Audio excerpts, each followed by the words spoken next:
Hi, it's Bumble. Welcome back to my channel. I wasn't sure if I was gonna make a review of this movie. I actually just finished watching it. Cause I'm pretty young myself. Like this movie is like quite a way before my time. It's from the 1960s. It's also like pretty dated and stuff. The only reason I actually know this movie at all, because this isn't my first time seeing it. This is probably like my third or fourth, is because I grew up watching this because it's like one of my dad's favorite comedy movies. Uh, I don't know the age of like my audience that watches these either. Um, so I don't know if anyone's gonna probably watch this review. Then again, I did those reviews of like the Universal classic monster movies from like the 30s and 20s, and you guys seem to really like those, so who knows? Maybe this will have its audience. So this one is going to be kind of interesting to talk about. I'm not really going to go over. It's not like the kind of movie I can go over plot for because it's a comedy that's like not only having this like all-star cast of like every comedian you can think of from the 1960s, but also that it's a comedy that focuses more, just entirely more on like the jokes rather than stuff with the story. The story is like super basic. So I guess I'll just mostly be talking about some of the jokes and just kind of until I run out of things to talk about with this, I guess. Let me see. Let me start from the beginning. The opening credit scene for this is pretty cool. It's like this animated sequence of like this glow. I know I normally don't talk about this, but with this movie, I particularly like it, and it kind of has more meaning to me now, because Saul Bass is the graphic designer who did the who like designed the opening animated sequence, and I learned about him in my graphic design classes. I actually recognized this style like almost immediately. And I hadn't seen this movie in like a couple of years, so that was pretty nice for me. Of at least on this rewatch, I noticed more things and stuff like that. But it's pretty cool. Let me see what else. There's like bits and pieces of this movie that I remembered. Like I remembered how. Oh yeah, I'm going to be like spoiling everything with this movie. So if you haven't seen it, I mean I spoil everything with like pretty much all of my reviews, but like I'm gonna be talking about like the ending immediately. You know what? No. I'll give you like a plot description first, and then I'll go into like start spoiling stuff. It's just that this movie is like 3 hours long, and I'm realizing I feel a little guilty if I like start spoiling it immediately. And if you're like listening to this and hadn't heard of the movie, you wouldn't even know what the movie's about. Okay, so this is a movie, like I mentioned, from 1963. It has a very similar plot to a similar movie called Rat Race from 2001, which that one would probably be easier for me to do a review of out of the two. Also because that movie came out in 2001, and it also has the song All Star by Smash Mouth, like Shrek. That's the movie I associate All Star with, rather than Shrek. But that's not the one that I watched right now. That's also another one that I grew up with, to the point where I thought that Rat Race was actually a remake of this, and I was surprised that it wasn't, because they're both movies about these people finding out about like a ridiculous amount of money that's like buried, hidden away somewhere. And it's one of those kind of movies where it's like a bunch of people are greedy and going after the same thing and stuff. I mean, Rat Race is more modern though, and I think like a bit raunchier with its humor. This one's definitely more tame. But yeah, with this one specifically, it starts out with this old guy, his name's Smiler, and he's like driving away from these people, and then ends up like crashing off the side of the road and actually getting full on like flung out of the car. And there's all of these people that just, happen to be driving by. They're not like involved with him or in any way. They don't know each other. I actually like that they're all strangers, because they all sort of end up kind of connected by the end. Not that they're like best buddies. Most of these people end up like hating each other by the end of the movie. But there's these people. It's mostly men, actually. That's something I noticed with this movie. It's like a pretty much mostly male cast. There's like 3 female characters, and that's kind of about. This movie's also like a bit sexist too. Like I mentioned, it's like pretty dated. Um, but it's these people, some of them are, let me see, some of them are couples, some of them are just like driving for work or for like a honeymoon or vacation or whatever. They're just like normal people. They've never gotten into like trouble or anything, whatever. And I'm kind of clarifying that because you're gonna see with all the crazy stuff they do in this movie.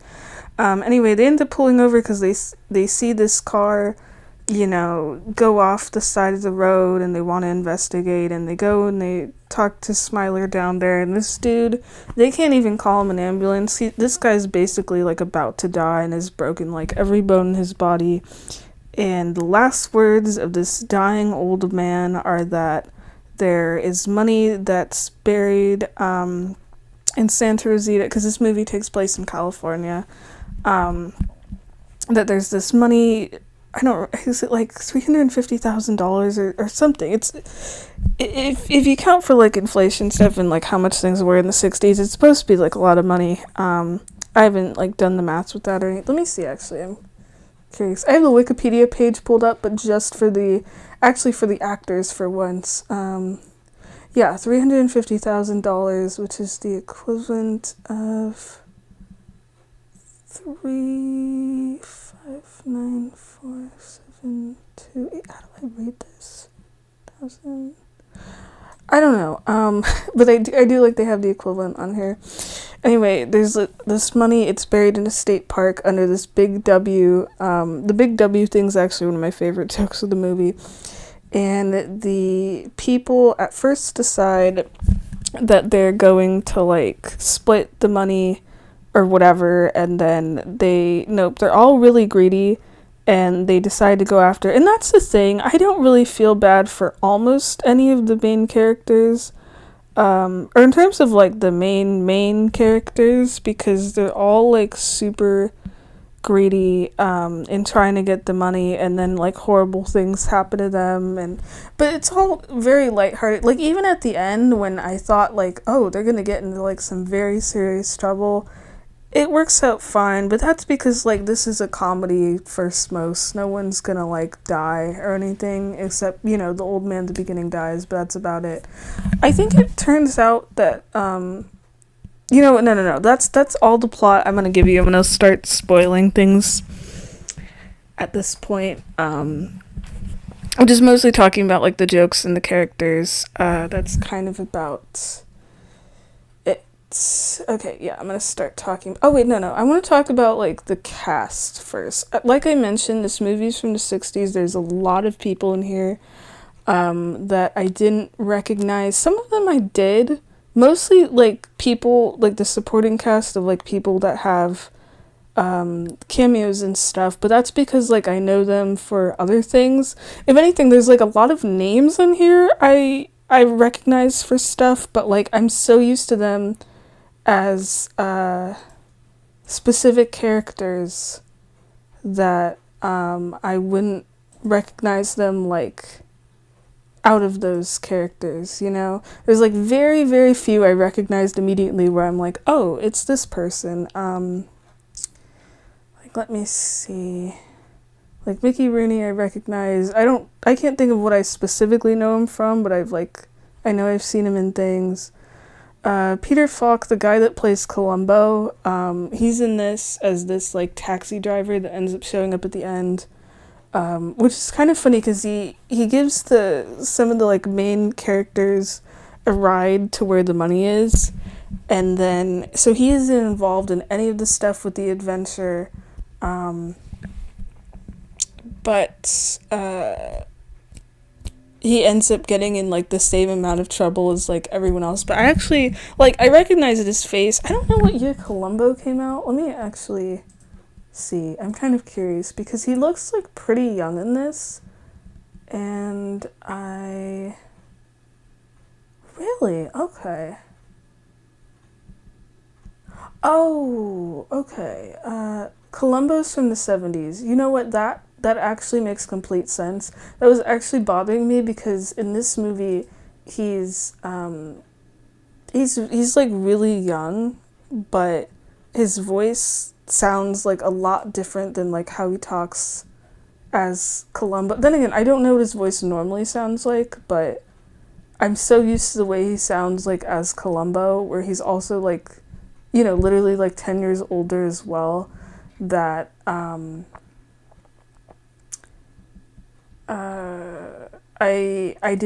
wouldn't have recognized him from his voice basically, but he's in this. Let me see. Who else? There's like if you go on Wikipedia, I'm not even kidding, to look at the cast for this, it just kind of keeps going and going and going. What else? Sterling Holloway, the guy that, I think he's the original voice actor for Winnie the Pooh.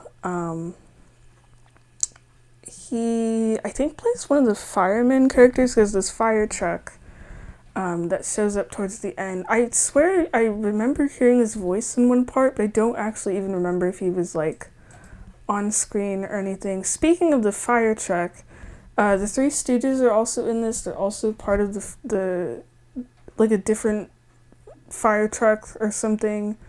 I was a little disappointed because they show up on screen and the movie makes it very clear that it's like, oh, it's the Three Stooges, where to the point where like they're suddenly in the shot. It's like they're revealed to be there as the firemen, and there's like a sound effect or like a goofy sound effect or whatever, so like, oh, this is a big deal, and then you don't see them on again. They're literally on screen for like one part. They don't even do anything, and that's it. They're just not there for the rest of the movie, and I was so disappointed, especially because there's a fire truck that shows up later, and I thought, oh, okay, here we go, we're gonna get the Three Stooges. No, it's just like a very quick cameo. That's how like a lot of this stuff is, though.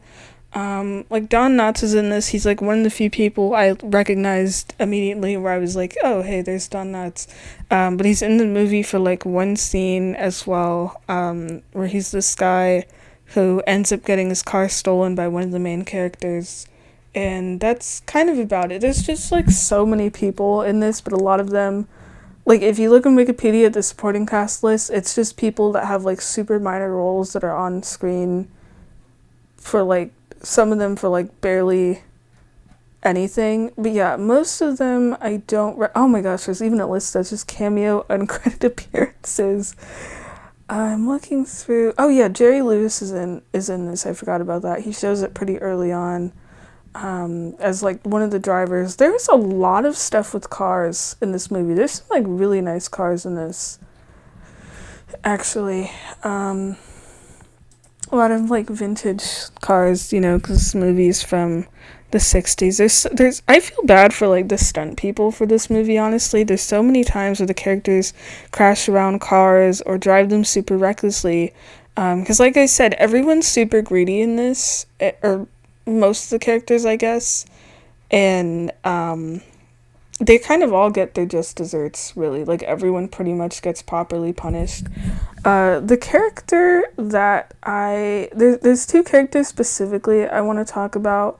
There's this lady who, her name's Emmeline, who's like the wife of one of the people that originally found out about the money. I felt so bad for her, honestly. She kind of has this sort of face. I don't remember who the actress that plays her is, but she has this kind of face that reminds me of the like original design in like the 60s for the Barbie dolls. The ones that have like those really light blue eyes where their eyes aren't looking forward, they're kind of looking off to the side, and they have like the really small lips with like the red lipstick and stuff, and they're usually like blonde, I think. Yeah, she kind of looks like one of those, and it was distracting me a little bit.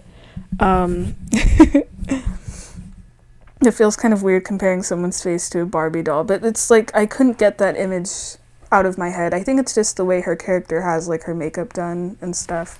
But I felt bad for her as a character because she didn't even want to be there. I think her thing was like she was traveling with her husband, and they were going on vacation because he had like a nervous breakdown, and she's just worried about him the whole movie and stuff. And then at the end, she's the one that first figures out where the money is, because the thing is, it's one of my favorite jokes in the movie, actually, that I mentioned there's a giant W where they find the money. It's literally these two trees that are planted in a way where it looks like a giant W, and it is like super obvious. It's one of those kind of jokes where something's super obvious, where like, and it's made clear to the audience what it is.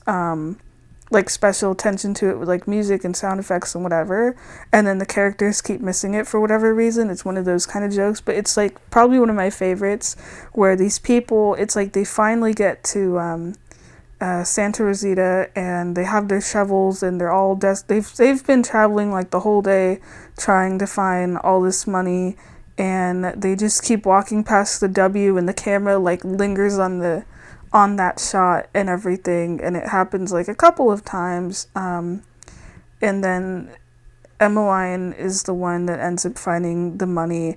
And I feel bad for her. At that point, she's just really tired. She doesn't care about the money. She never really did, honestly. If anything, she's being dragged around by her husband and her mother-in-law. And boy, do I have some thoughts about her mother-in-law.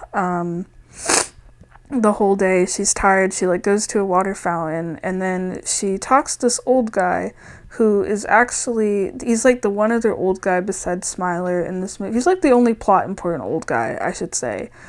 He's like this nice looking old man, who's actually like the chief of the Santa Rosita police or something. And he has this whole thing. I should explain about that. So the police, the entire movie, know who all of the main characters are, and also know, as in like the people that are like were the original ones trying to chase after the money and everything. And they're also the ones that know about the money. They even know where it is and everything. But the reason they don't go after it is, I think, because they end up making bets on the people. It's not in the same way as Rat Race, where they're like, where it's a bunch of, Rat Race is like a bunch of rich people trying to like place bets on who's gonna win money, because they're bored. But with this movie, the police, they decide not to help any of the people. They want to just see who finds the money first. And then what they plan to do, because, you know, everyone's super greedy and they're like committing all these crimes, trying to get to the money and like stealing cars and attacking people and whatever, that the police plan to just arrest the people when they finally make it to the money and everything. So the chief of police is there, and then at the W or whatever, none of the characters know who he is, and he sees Emmeline or whatever, and she's like tired and telling him like about the money and saying like, oh, I know where it is, because she like happens to spot the W or something, and she decides to split it with him like half-seas, and talks about wanting to escape her family and stuff. And then the I think this is what gives the chief of police the idea to steal it. I didn't even think about that while I watched the movie, but like as I'm talking about it right now, because he ends up tricking the people into being like, hey, you need to go to the police and turn yourselves in, and I'll take the money, like to take it to the police station or something. But he ends up stealing it to like try to leave the country and go to Mexico. Which is something that doesn't actually happen out of nowhere. I mean, I think besides his conversation with Emmeline, you see, like, the chief of police starts out as like a pretty like honest person and whatever, but you can see how much things are kind of wearing on him and how he just wants to get away from it all. So I'm not surprised he ends up taking the money. But yeah, I feel bad for Emmeline, because her mother-in-law is like the most annoying person on earth, basically, in my opinion anyway, where she is this older woman that is constantly like screaming at everyone and pushing people and calling them idiots, and is very incredibly self-centered and stuff. It's funny because like this is the first thing I'd like ever seen Ethel Merman in, and this is like what I personally know her for, of like, oh, the really annoying loud person in It's a Mad, Mad, Mad, Mad World. And then once I started getting into like musicals and stuff, like really getting into musicals when I was around high school, and finding out like, oh, she's like a huge Broadway star and everything, and she's like super well known in like that aspect, and then realizing, oh, it's the woman from this movie. That was like quite a shock for me. I was even telling my dad about that earlier. I'm like, I know who this woman is now, but unfortunately she does not get to sing here. She just ends up being very loud. Um, she's like the only one of the only female characters that actually does anything. Like Emmeline, just kind of doesn't really do anything. Like the only significant thing she has is she's the first one that finds out where the W is. But like I kind of secretly wish that she got the money just because she wanted to leave everyone and then maybe like join a convent or something. Like she didn't even care about the money to begin with. She ends up fine at the end though. Like everyone ends up like super injured, or like almost the entire cast of people trying to get the money. Even the policeman and stuff, the chief of police. But Emmeline ends up okay. I think it's actually only the three female characters that end up okay at the end. Everyone else, well, no, the mother-in-law. Okay, the final joke in this movie actually is that she slips in a banana peel, but she ends up fine. But like the female characters end up okay. The only reason they do is the ending actually gets pretty crazy. You know what? I want to talk about other stuff in the movie before I talk about the ending. The ending's actually like is when things get like really wacky and stuff. Okay, I'll just talk about like various parts in this because it was really like Emmeline and the her mother and the mother-in-law that I wanted to talk about. Let me see. There's this part early on where one of the characters goes to like a gas station and gets really pissed because the gas station people are convinced the guy is like an escaped person from a mental institution, and there's a whole scene where this entire gas station is destroyed. There are so many innocent people that end up like getting their lives ruined throughout the way, not just like the main characters that I felt pretty bad for. Like Don Knotts' character is one of them. He's only in the movie for like a little bit, but he ends up getting his car stolen and never gets anything back in return or whatever. Or like there's these people that end up getting like their gas stations completely destroyed. It's actually pretty funny where the walls and everything in it comes down and stuff.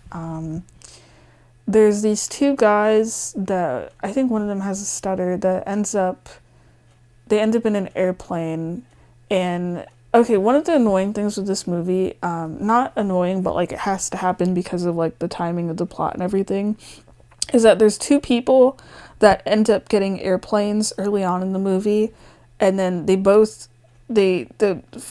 like two people, it's like a couple, and then these two guys that might be like brothers or something, I'm not sure.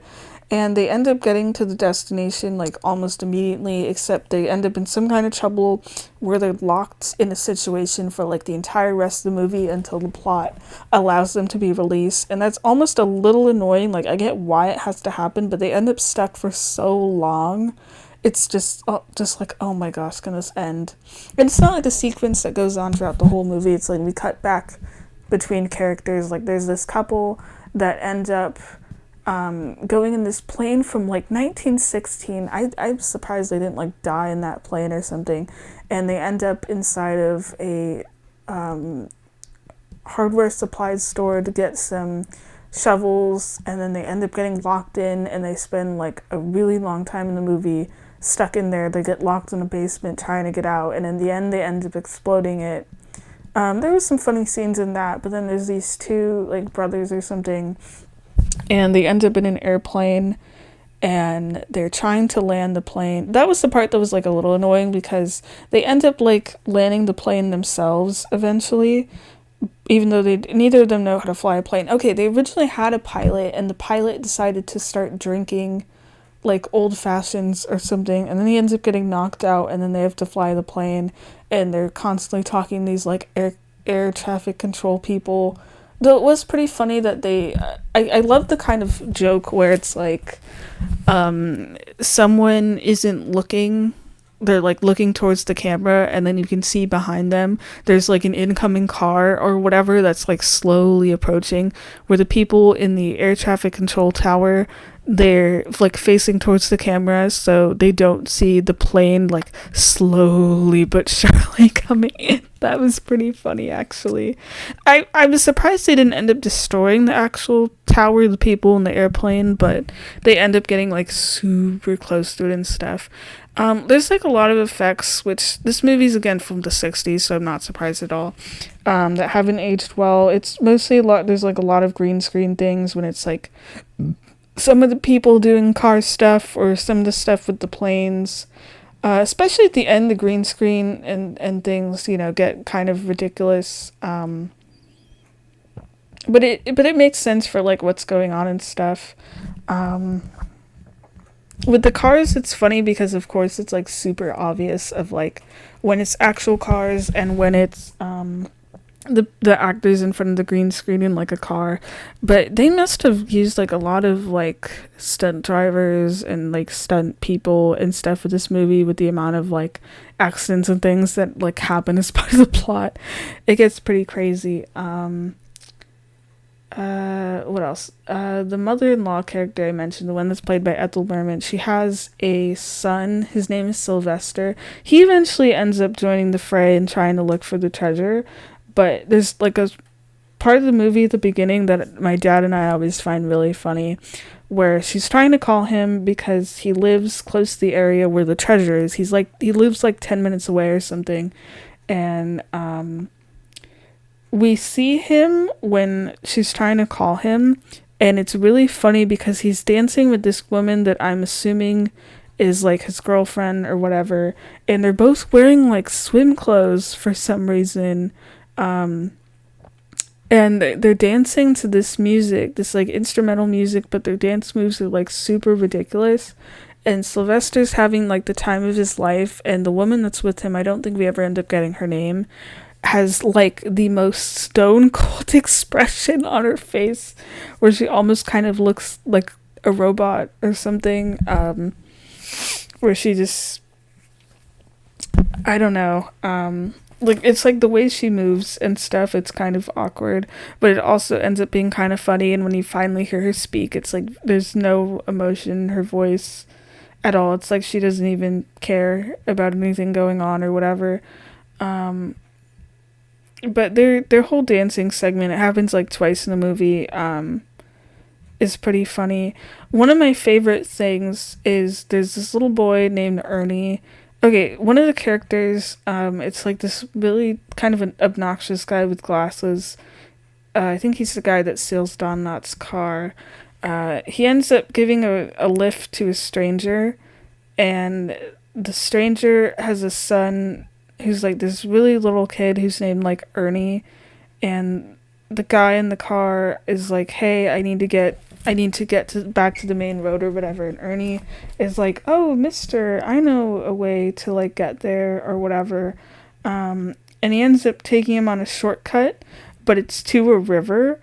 And it's kind of funny just because of this kid. He does like a great job, where he's like walking over the water, and the other guy's in like a really fancy convertible, mind you, and Ernie's just like, come on, it's easy. It's like the way he says it though, and because he's so little is what makes it funny.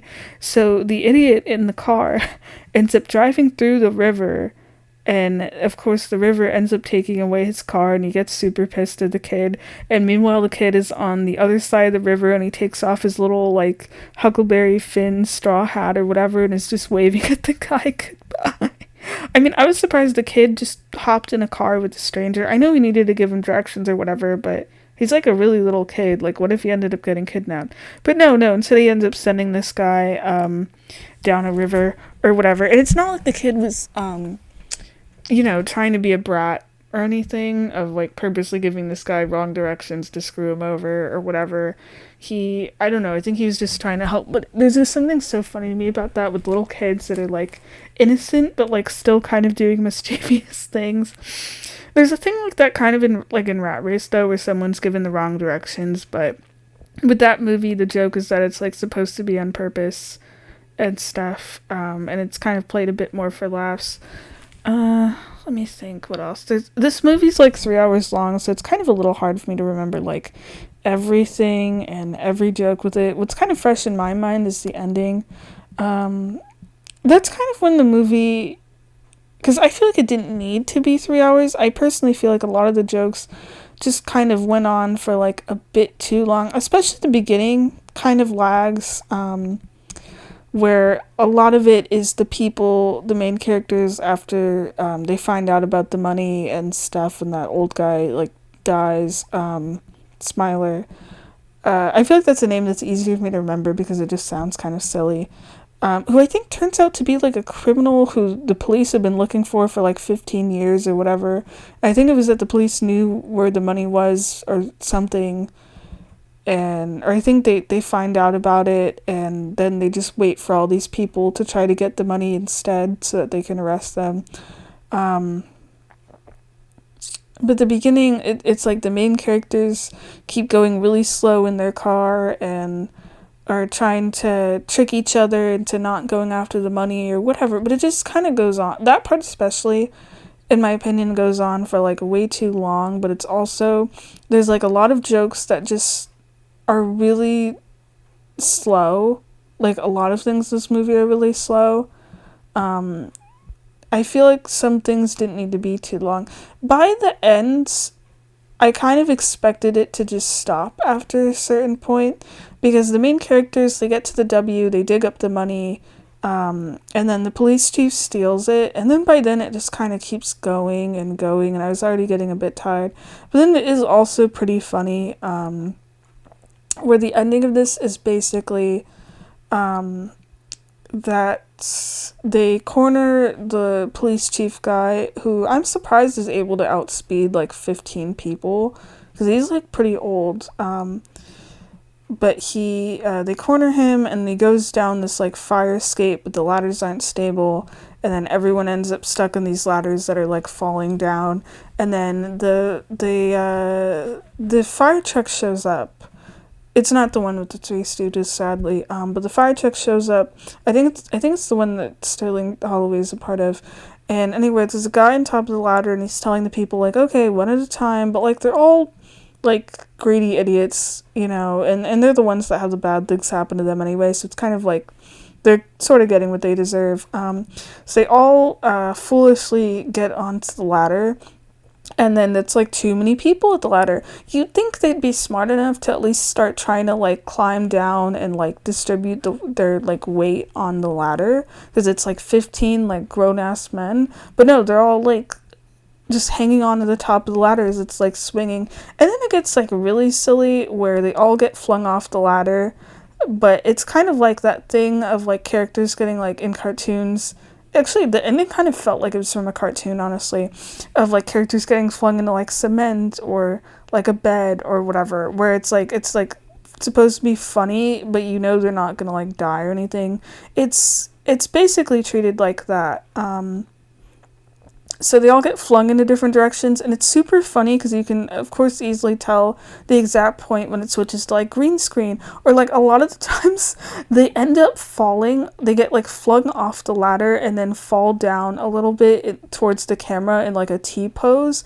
And you can tell for some of them, it's just, like, not even, like, a mannequin or something. It's, like, it almost looks like an action figure dressed as the person or like a doll or something that's falling towards the camera that's like vaguely dressed like them, which makes it even funnier because they're all stuck in like a T-pose. It looks really silly. And then it'll switch to like a green screen for some of them where you see something just get flung like super fast. But some of them get flung into like windows.